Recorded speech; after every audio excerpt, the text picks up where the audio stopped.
shortly be arriving at your destination. Please mind the gap.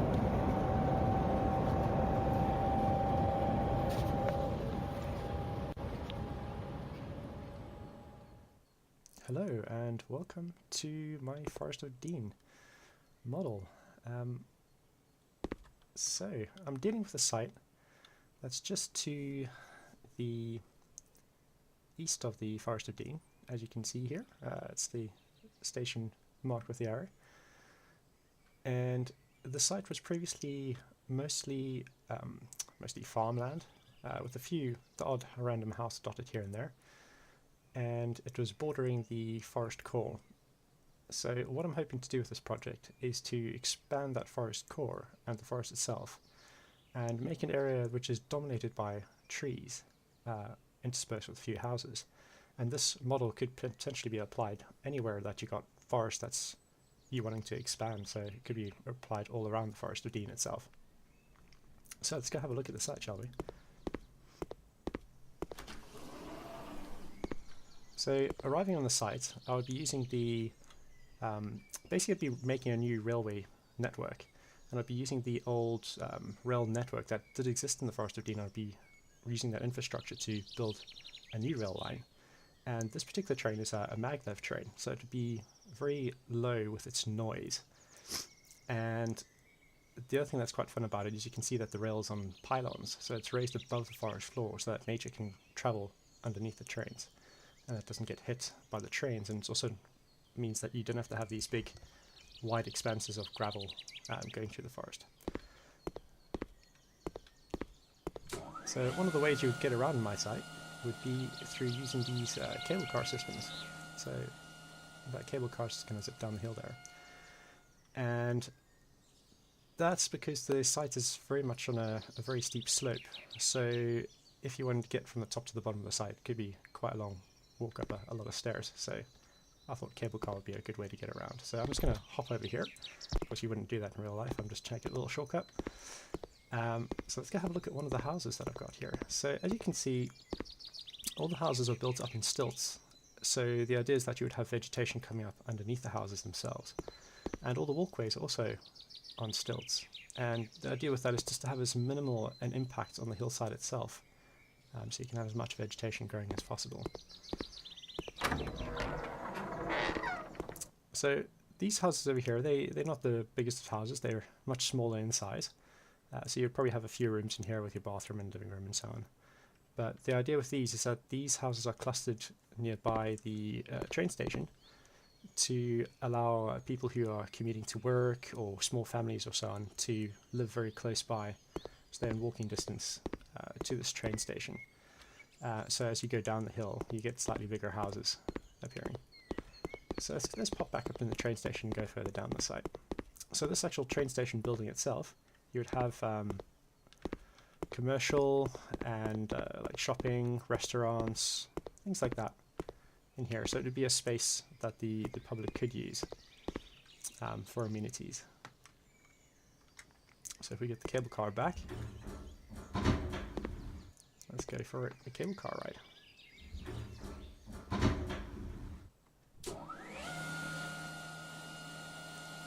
This should give you a good idea of how the site itself is laid out.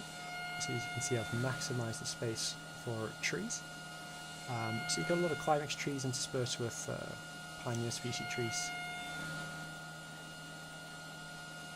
And we're just arriving here in the central hub. So the central hub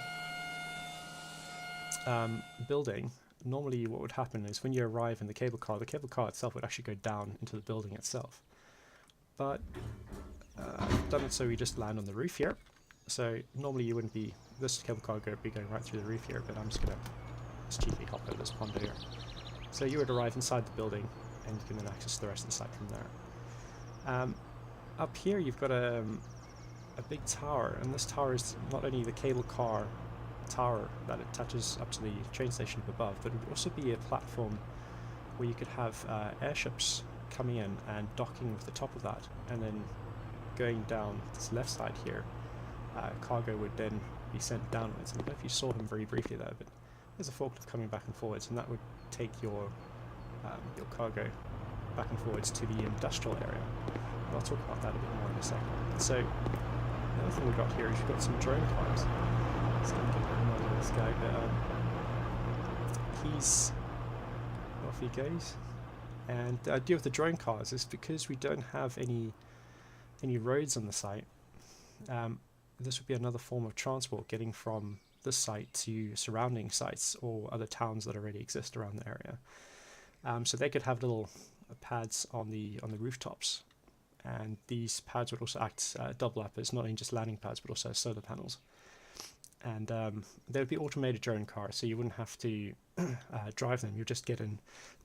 Pardon me. You would just get in and punch in your destination, and it would take you where you needed to go. So you wouldn't have to get a pilot's license or anything like that for it. So let's go have a look at one of these industrial centres, and there goes the forklift. Just bring some cargo.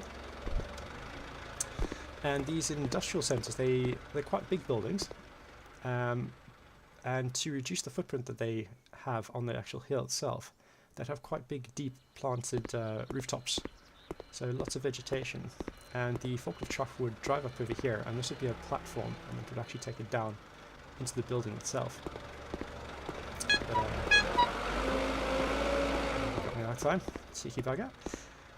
Let's get down the hill.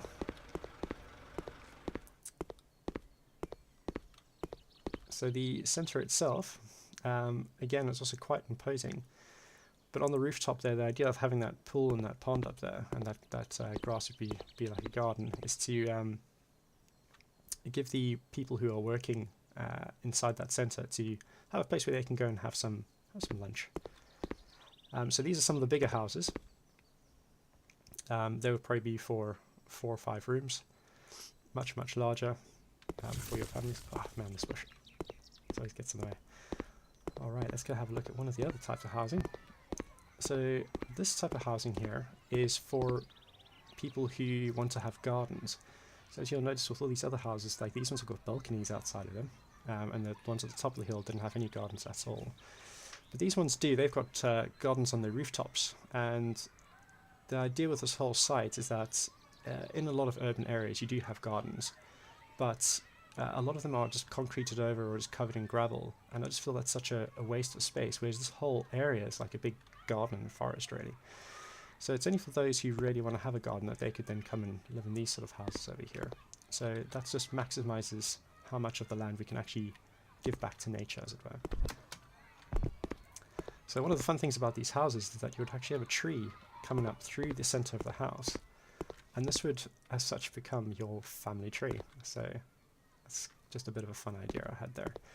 The other thing with these houses is they've got very large windows. They've all got big windows so that we can get the maximum amount of sunlight in. Because of course in summertime you can have all these leaves up and there's not going to be much light coming in. So that will just help make them a little bit brighter. Okay, so we're going to pop down the hill here. And I'm going to show you the last little thing down the bottom of the side here. And there is a grade 2 listed building on the site, which is a farmhouse, so that would be converted, that's represented by this white building over here, that would be converted into a schoolhouse at the bottom of the hill. And this road over here would be the Cinderford Road. So we connected onto that road, and that would be the main road leading out of the site, as it were. So if you did want to drive a car, what we would do for that is we have these big, so this whole big flat area over here is actually a big underground car park. So if you go have a little peek inside, that's what it would look like down there. So you drive your car in here and an automated arm would take your car down into the underground car park. And that way you can still access the outside world by car if you needed to, but it just means you don't have to have all that space for driveways and roads up in the site itself. And so you can save yourself your space there. And this here is just another one of those booms, so potentially a cable car could also come down here and connect it to the rest of the site. But yeah, that's the basics of my Forest of Dean site. I hope you enjoyed this walkthrough. Thank you, bye.